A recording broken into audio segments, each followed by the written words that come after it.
कैसे हो सारे? तो हम लोग का एम्स का exam is on the way है, 25 तारीख को है। और उसमें मैथ भी पूछता है। उसका सिलेबस तो सबको पता ही होगा। 100 सवाल, 400 मार्क में का रहता है। और 100 सवाल में से 75 को मैथ प्लस इंग्लिश दोनों मिला के 75, फिर 25 को में कितना जीके, कंप्यूटर, रीजनिंग। तो इस तरह से रहता है। तो math is the very important for this. और हम स्टेनो वालों का मैथ में बहुत हाथ तंग रहता है। तो कोई नहीं, एक ठो हम जैसे पढ़ना स्टार्ट किए हैं। ऑल्दो मेरा मैथ उतना तंग नहीं है, लेकिन है बहुत दिन से इसको पढ़े नहीं है। तो पढ़ते भी हैं, पढ़ाते भी हैं। और टोटल 1 2 3 4 5 6 पेजेस अभी है। और अभी एग्ज़ाम में है 7 8 दिन। तो इसमें और ऐड करेंगे, 2 2 पेज पढ़ेंगे। टोटल अगर 10 पेज भी होता है ऐड कर करके, तो 2 2 करके 5 दिन में ख़त्म कर देंगे। उसके बाद 10 पेज का एक वीडियो और निकाल देंगे। इतना इनफ है मैथ में। मैथ इसका ज़्यादा नहीं, हार्ड नहीं पूछता है। हम दिए हैं ना एम्स का, तो मैथ फार्मूला बेस्ड क्वेश्चन रहेगा। तो फार्मूला इसमें ज़्यादा पता होना चाहिए। जैसे यहाँ पे कौन बनाया हुआ है, और ये एडोबी स्कैन में यार मतलब फ़ोटो डालते हैं तो फ़ोटो को चुपचाप मेरा फ़ोटो को पीडीएफ बना के दे दो। तो इसको क्या स्कैन करने के चक्कर में जो रहता है उसको ये बेकार कर देता है। कोई नहीं, समझ में तो आ ही रहा है। और इसका नोट्स भी बना लेना चाहिए तुम लोगों को। तो स्टार्ट करते हैं। कौन में हाइट होता है, और एल होता है जो साइड वाला होता है, और आर जो इसका रेडियस होता है। तो पाई आर एल का मतलब है कि इसका जो पाई आर एल का मतलब होता है ये वाला एरिया है ना, जो कोन का ये वाला एरिया होता है ना, ये वाला एरिया होता है पाई आर एल। ठीक है, pi R into L plus R, ये होता है ये और ये दोनों मिला के पाई आर एल। देखो पाई आर स्क्वायर हो गया नीचे वाला, प्लस पाई आर एल हो गया ये वाला। ठीक है, ये वाला दोनों मिला के ये होता है। उसके बाद इसका वॉल्यूम होता है 1/3 पाई आर स्क्वायर एच। अब इन सबको ना प्रूव भी किया जा सकता है, लेकिन प्रूफ करने का कोई मतलब बनता नहीं है। पहले 10th क्लास में ये सब पढ़ चुके हैं हम लोग। बस फॉर्मूला को एक बार आँख के नज़र से थोड़ा सा ऐसे स्लाइड हो जाना चाहिए। तो वही है कि पाई आर स्क्वायर, क्या पाई आर स्क्वायर इसका एरिया, बस ख़त्म हो गया कौन। अब कॉपी जिस तरह से ये बना हुआ ना, उसी तरह से कॉपी बनाना चाहिए तुम लोग को।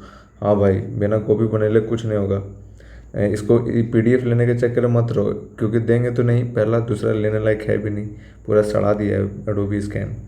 सिंपल इंटरेस्ट का फॉर्मूला होता है PRT/100। पी होता है प्रिंसिपल अमाउंट, मतलब 100,000 रुपये इन्वेस्ट किए हैं 10% पे 1 साल के लिए। ठीक, तो सिंपल इंटरेस्ट कितना, मतलब मेरा इंटरेस्ट कितना बना 1 साल का।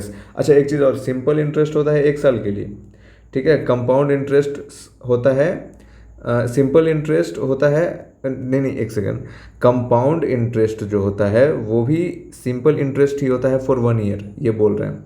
तो कंपाउंड इंटरेस्ट में क्या होता है कि 1 साल में जो बढ़ा इंटरेस्ट अब जोड़ दो उसमें, फिर अगला साल वो इंटरेस्ट जोड़ के बढ़ेगा 10%। इस तरीके से अगर 10% से बढ़ रहा है तो ऐसे होता है। ठीक, तो प्रिंसिपल अमाउंट 1,000 है, रेट 10% से बढ़ रहा है, टाइम 2 ईयर है, तो सिंपल इंटरेस्ट कितना होगा। बस इसी तरह का पूछता है। सारा इस तरह का नहीं रहता है, अधिकतर इसी तरह का रहता है। फिर अब ये इस तरह का क्वेश्चन हमको मिला था वहाँ पे एम्स के जो एग्ज़ाम दिए थे उसमें, कि x+1y(x=a) अगर है तो x² + 1y(x²) a² - 1 होगा, और x³ + 1y(x³ a³ - 3 होगा। इसमें कुछ समझाने वाला नहीं है, इसको याद करना है। ठीक है, कि x² + 1y(x² है, x² माइनस है। अब यहाँ पे अगर x + 1y(x) है तो यहाँ पे माइनस होगा दोनों जगह पे। ठीक, आगे में x - 1y(x) a दिया हुआ है, तो अब दोनों x² + 1y यहाँ पे प्लस ही होगा। ठीक है, क्योंकि अगर -x² करेंगे तो -x²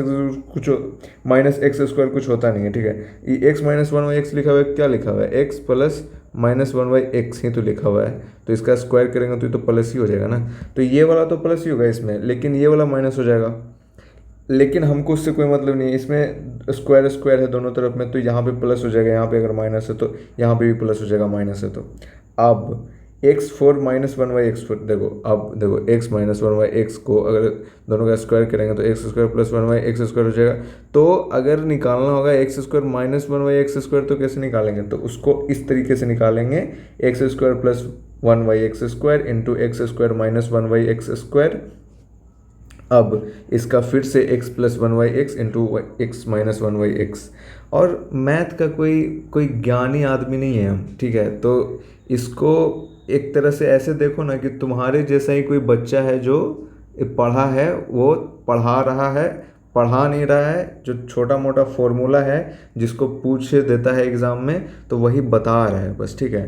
तो इसमें प्रॉब्लम अगर हो रहा है तो कोऑपरेट करिए और थोड़ा खुद भी समझाइए कमेंट में कि नहीं ब्रो वहाँ पे वैसे नहीं होगा, ऐसे होगा। और मेन है जो फॉर्मूला है भाई, फॉर्मूला इज़ मोस्ट इम्पोर्टेंट है। जितना सारा इसमें लिखे हुए हैं ना, सब एग्ज़ाम दिए हैं, टेस्ट दिए हैं और उसमें जो नहीं पता था वही सब चुन चुन के लिखे हैं। जैसे यहाँ पे भी है 12, 46, 11, 43। What should add to become proportion, proportion बनाने के लिए क्या चारों में ऐड किया जाए। तो इसका फॉर्मूला ये है कि a प्लस एक्स कर दो, 12 प्लस एक्स, फिर 46 प्लस एक्स, ए देखो 12 plus x upon 46 plus x is equal to 11 plus x upon 43 plus x. तो अब इसको सॉल्व करके x आएगा, अब जो x आएगा वही आंसर हो जाएगा, उसी को ऐड करना है तो प्रोपोर्शन में बन जाएगा। 12, 46, 11, 43 इस तरीके से बन जाता है। तो आगे बढ़ते हैं, सेकंड पेज करके ख़त्म कर देंगे, क्योंकि आगे नीचे में पूरा पेज अगर आज ही पूरा पढ़ा देंगे ना तो आज ही पूरा बता देंगे, पढ़ाएंगे नहीं बता देंगे, तो नीचे में और जो ऐड करेंगे ना उसका सीक्वेंस बिगड़ जाएगा।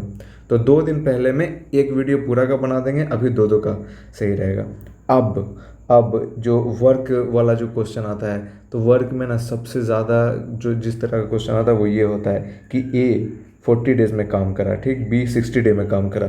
अब इन दोनों का एलसीएम लेंगे तो टोटल काम निकल जाएगा, ठीक है, 120। तो A का अब 120 एलसीएम लेके काम निकालिए, टोटल काम कितना है। और इसमें ना इस तरीके से नहीं सोचना है कि अगर दूरी है तो 50 करके मीटर ही हो जाएगा, नहीं। इसमें ना इधर में कुछ लगाने का मत सोचो कि 120 जूल लगा देते हैं या कुछ, वो सब चक्कर में मत रहो। आंसर निकल जाना चाहिए, बस आंसर निकल के टिक लग जाना चाहिए। क्योंकि मेन जो है स्टेनोग्राफर का एम्स स्टेनो में शॉर्ट हैंड है मेन, मैथ पता नहीं क्यों पूछ रहा है, पूछना चाहिए था 100 नंबर का इंग्लिश, क्योंकि इंग्लिश का मेन काम है, फिर भी पूछ रहा है। तो 120 बटा 40 करेंगे तो ए का इफ़िशियंसी निकल जाएगा। इफ़िशियंसी का मतलब होता है कि एक दिन में कितना काम करेगा, तो एक दिन में 3 काम करेगा। टोटल काम है 120 काम है। 120 काम को ए जो है 40 दिन में और बी जो है 60 दिन में कंप्लीट करता है। तो देखो 40 गुना 3 120, 60 गुना 2 120। अब 120 बटा 60 करेंगे तो इसका इफ़िशियंसी निकल गया। इफ़िशियंसी मतलब एक दिन में जितना काम करता है। वो सब में बहुत कन्फ्यूज़न होता है, हमको होता है, पता नहीं तुम लोग को भी होता होगा। तो अब दोनों मिला के अगर काम करेगा तो दोनों मिला के काम करेगा तो 60 + 40, बहुत सारा कन्फ्यूज़न नहीं है कि 60 + 40 हो जाएगा, नहीं ऐसे नहीं होता है। इन दोनों का जो इफ़िशियंसी है ना उसको दोनों को ऐड करके और फिर यहाँ पे लिख देना होता है। अब इसी में क्या दे देगा कि ए जो है 5 दिन तक काम कर चुका है, तो 5 गुना 3 15 काम कर दिया ए, बच गया कितना 105। अब दोनों मिल के कर रहा है उसके आगे से, तो 3 + 2 5, 15 काम हो गया है 5 दिन में, ठीक है। 5 दिन में 15 काम, 20 और 21 दिन इसका हो गया, तो 21 + 5 26 दिन आंसर आएगा। और बहुत सारा क्या करता है, बहुत सारा क्या हम ही क्या करते पता है, 15 + 21 आंसर मिल ही नहीं रहा है। अब मिल भी गया तो हम लोग तो खुश हो जाएंगे, उधर वो तो गलती हो गई एक तरह से। तो इस तरह से ऐसे।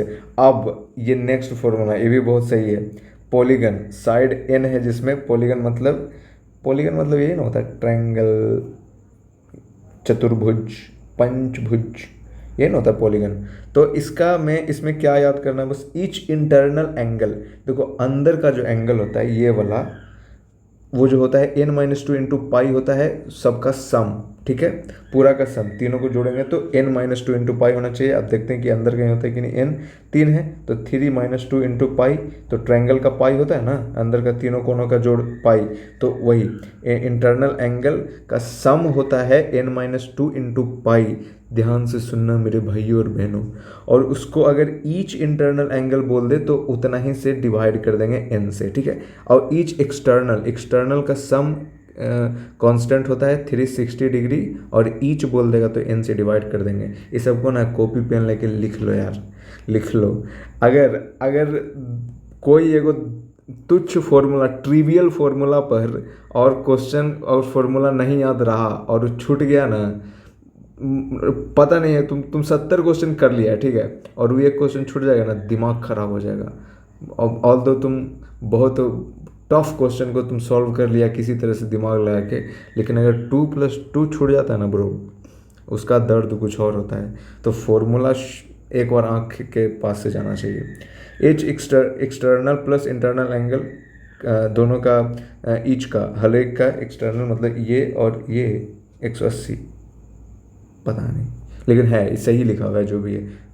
Number of diagonals n into n minus 3/2, ठीक है। प्रॉफिट परसेंटेज क्या होता है? अच्छा, प्रॉफिट परसेंटेज का मतलब क्या क्या, जैसे देखो प्रॉफिट हुआ है मतलब 10 रुपया का सामान था, 12 रुपये में बेच दिए हैं, तो सामान कितना का था? 10। प्रॉफिट पूछ रहा है ना, तो प्रॉफिट तो इसी के बेसिस पे बनेगा ना, 12 के बेसिस पे तो कुछ नहीं कर पाएंगे। तो जिस चीज़ के बेसिस पे जो चीज़ हो रहा है, प्रॉफिट पूछ रहा है 12, 10 में से लॉस पूछेगा, तो अगर मान लो 8 पे बिक गया तो लॉस पूछ रहा है, तो नीचे में ना वो लिखाता है और ऊपर में डिफरेंस लिखाता है, ठीक है। तो प्रॉफिट परसेंटेज पूछा है तो 2%, 2 रुपये का प्रॉफिट हो गया, और नीचे में 12 थोड़ी लिखेंगे, नीचे में 12 नहीं लिखाएगा, नीचे में 10 लिखाएगा। क्यों? क्योंकि एक्सपेंडिचर का मतलब वही कॉस्ट जितना उसमें लगा उसको बनाने में, तो ये होता है।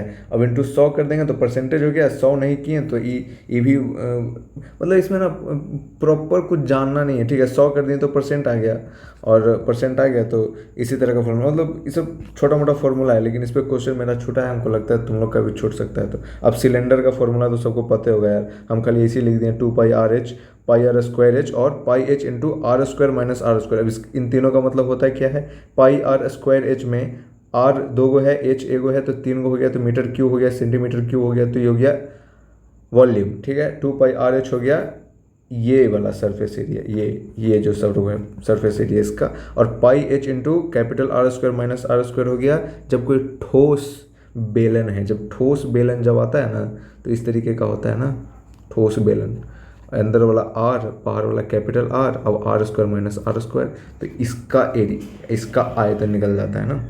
अब 180/7 जो होता है उसको इस तरीके से लिखा जाता है। इसमें इस सब में कन्फ्यूज़न होता है। जो मैथ पढ़ता है उसके लिए बहुत चिंदी चीज़ है, लेकिन जो नहीं पढ़ता है ना उसको यही सब में कन्फ्यूज़न होता है। और एम्स स्टेनो में पूछ रहा है, मतलब बहुत ज़्यादा टफ नहीं पूछेगा, यही सब पूछेगा छोटा मोटा। 1 KB में 1024 बाइट्स होता है, 2048 निबल्स होता है।